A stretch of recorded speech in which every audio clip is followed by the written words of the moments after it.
PIA की जो एक ही बोली सामने आई थी ब्लू वर्ल्ड सिटी की जानिब से, उसको गुज़िश्ता रोज़ रिजेक्ट कर दिया गया। 31 अक्टूबर को 5 बिडर्स बैक ऑफ हो गए और सिर्फ एक बोली सामने आई। और उस बोली के सामने आने के बाद नवंबर के शुरू में हमने देखा कि न सिर्फ सूबों की तरफ से बल्कि बहुत सारे प्राइवेट इन्वेस्टर्स भी सामने आए और एक फॉरेन ग्रुप भी उसके बाद सामने आया जिसने एक ख़त लिखा और उस ख़त के ज़रिए अपनी दिलचस्पी का इजहार किया कि वो भी पीआईए को ख़रीदने में दिलचस्पी रखता है। अब हुकूमत पाकिस्तान ने इस पूरे अमल को दोबारा से दोहराने का फैसला कर लिया और 30 नवंबर तक अब दरखास्तें दोबारा तलब कर ली गई हैं। यानी वो पूरा अमल जो कि अक्टूबर में इख्तिताम पजीर हो जाना चाहिए था, वो नवंबर में अब दोबारा से शुरू होगा। तो अब दुनिया को क्या पैगाम जा रहा है, ख़ासतौर पर वो फॉरेन इन्वेस्टर जो कि अपनी इन्वेस्टमेंट अगर पाकिस्तान में लाने में दिलचस्पी रखते हैं, तो उनके सामने ये मिसाल मौजूद है कि किस तरह से इस प्राइवेटाइजेशन के अमल को मिस हैंडल किया गया। वक्त पर यह ख़त्म नहीं हुआ, पहले ही कई बार तारीखें दी जा चुकी थी और अब पीआईए के सिलसिले में एक तजवीज़ ये भी आई है कि गवर्नमेंट टू गवर्नमेंट इसको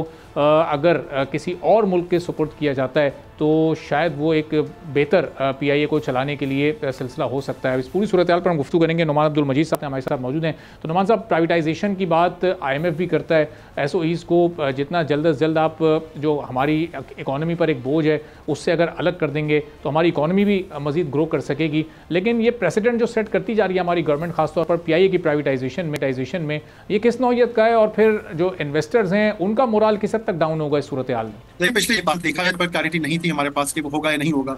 इंटरेस्ट रेट 22% के आसपास थे, इन्फ्लेशन के जो नंबर्स आ रहे थे वो 15-20% की रेंज में थे। अगर आप आज की तारीख में देखें, इंटरेस्ट रेट सब्सटैंशियली कम हुआ है और उस वक्त बैंक की सूरत हाल ये है कि वो काइबोर माइनस पर लैंडिंग कर रहे हैं। आपका आईएमएफ का जो अग्रीमेंट है वो अप्रूव हो चुका है, डॉलर की स्टेबलाइजेशन है। तो देखें, प्राइवेटाइजेशन को आपको इस कॉन्टेक्स्ट में देखना होगा कि प्राइवेटाइजेशन जो है एक स्टैंड अलोन किस्म का इनिशिएटिव नहीं होता, उसके लिए right kind of economic atmosphere ज़रूरी है, जो कि पिछले 6 महीनों में अवेलेबल हमारे पास नहीं था। उम्मीद की जा सकती है कि गोइंग फॉरवर्ड अगर ये सारे इंडिकेटर्स पॉजिटिव हैं, हमारे पैसे भी टाइम पर आ रहे हैं, आईएमएफ का जो क्वार्टरली या नेक्स्ट पीरियोडिक रिव्यू होगा उसके अंदर भी अगर पॉजिटिव इंडिकेशंस हमें मिलती हैं, तो उम्मीद की जा सकती है कि आइंदा जो बिडिंग प्रोसेस होगा उसके अंदर में शायद थोड़ा सा बेहतर रिस्पॉन्स मिल जाए। लेकिन उसके अंदर एक बहुत बड़ा जो ड्राइविंग फैक्टर होगा वो ये होगा कि हम लोकल इन्वेस्टर्स को कैसे ऑनबोर्ड करते हैं। कोई भी इंटरनेशनल इन्वेस्टर अगर आता है इस ट्रांजैक्शन के अंदर, तो जाहिर है वो इस बात को देखना चाहेगा कि लोकल इन्वेस्टर्स का क्या उनके साथ कोई कंसोशियम बन सकता है या नहीं बन सकता। पिछले दिनों आप जानते हैं कि हमारे आईपीपीज वगैरह का जो मामला हुए थे वो काफ़ी वेल डॉक्यूमेंटेड है कि उसको लॉन्ग स्टैंडिंग एग्रीमेंट्स थे, इनको रीनिगोशिएट किया गया, बहुत सारे ग्रुप्स विलिंग थे, बहुत सारे अनविलिंग थे। उसकी वजह से भी बहुत सारे लोकल ग्रुप्स का ये ख्याल था कि अगर फॉर एग्जांपल हम पीआईए या किसी भी एसओई की प्राइवेटाइजेशन में पार्टिसिपेट करते हैं तो क्या गवर्नमेंट अपने लॉन्ग टर्म कॉन्वेनेंट्स को जो है वो निभाएगी या नहीं निभाएगी। देखिए, इसके अंदर एक बहुत बड़ा जो एलिमेंट है जो प्राइवेट पीआईए या किसी भी बिजनेस के प्राइवेटाइजेशन के अंदर, वो ये है कि गवर्नमेंट ने लॉन्ग टर्म एश्योरेंसेज देनी होंगी। फॉर एग्जांपल कि अगर जो एक्स्ट्रा स्टाफ को फारिग किया जाता है तो गवर्नमेंट किसी भी किस्म की उसके अंदर इंटरफेरेंस नहीं करेगी, कोई पॉलिटिकल इंटरफेरेंस नहीं होगी। अगर लॉन्ग टर्म लाइबिलिटीज़ हैं तो गवर्नमेंट उसको अगर अंडर राइट कर रही है तो कोई ऐसा मैकेनिज्म नहीं होगा कि बाद में उसको किसी भी किस्म का इम्पैक्ट जो है इनकमिंग इन्वेस्टर को बेयर करना पड़े। तो उसमें गवर्नमेंट की गारंटीज़ हैं और गवर्नमेंट की जो पॉलिसी फ्रेमवर्क है उसकी जो सस्टेनेबिलिटी बड़ा इंपॉर्टेंट है। सिमिलरली आपका टैक्सेशन सिस्टम जो है 48 से 50, 45 से 50% पे अगर आप टैक्स पे ऑपरेट कर रहे हैं तो उसका क्या होगा। इंटरेस्ट रेट पर अगर उसने इंटरनेशनल इन्वेस्टर या लोकल जो भी आता है उसको बोरो करना पड़ जाए, तो इस सारे मामला को हमें देखना होगा कि जब तक एक कंड्यूसिव और साजगार फिजा नहीं बन जाती तब तक आप एक सक्सेसफुल प्राइवेटाइजेशन का प्रोसेस जो है वो नहीं कर सकते। देखिए, बेचने का मकसद नहीं होता, बेच तो आप औने पौने किसी भी दाम सकते हैं। प्राइवेटाइजेशन का मकसद ये होता है कि सही बिडर को जो खरीदने के बाद भी इसे अच्छे तरीके से चला सके और पैसे भी टाइम पर दे दे और उसके अंदर कोई वैल्यू एड करे इकोनॉमी के अंदर, वो मकसद होता है। और पूरे पैसे देके खरीदे। तो तमाम जब तक सारे टिक इन दी बॉक्स नहीं होंगे, इतने बड़े स्ट्रेटेजिक एसेट को बेचना गवर्नमेंट के लिए इतना आसान नहीं होगा। तो नवाज साहब, ज़ाहिर है गवर्नमेंट की इंटरफेरेंस तो 40% शेयर्स की सूरत में मौजूद थी, चूंकि सिर्फ 60% शेयर्स को बेचा जा रहा था और यही बिडर्स का असल एतराज़ भी था जो 5 बिडर्स बैक ऑफ हुए हैं। आरिफ हबीब साहब ने इसी प्रोग्राम में ख्वाहिश का इज़हार किया था कि अगर 70, 75 या 80% शेयर्स को बेचा जाता है तो फिर हम दिलचस्पी रखते हैं, अदरवाइज़ हम बैक ऑफ हो जाएंगे। तो आखिर में हुआ भी वही कि 1-2 नहीं बल्कि 5 के 5 बिडर्स बैक ऑफ हो गए। तो गवर्नमेंट क्यों अपनी इंटरफेरेंस इसमें बहाल रखना चाहती है? जब आप एक चीज़ प्राइवेटाइज़ कर रहे हैं तो उसके मैक्सिमम शेयर्स को आप प्राइवेटाइज़ कर दें ताकि फिर आपकी कोई इंटरफेरेंस ना रह जाए और वो कंपनी अपनी मर्जी के मुताबिक रन करें।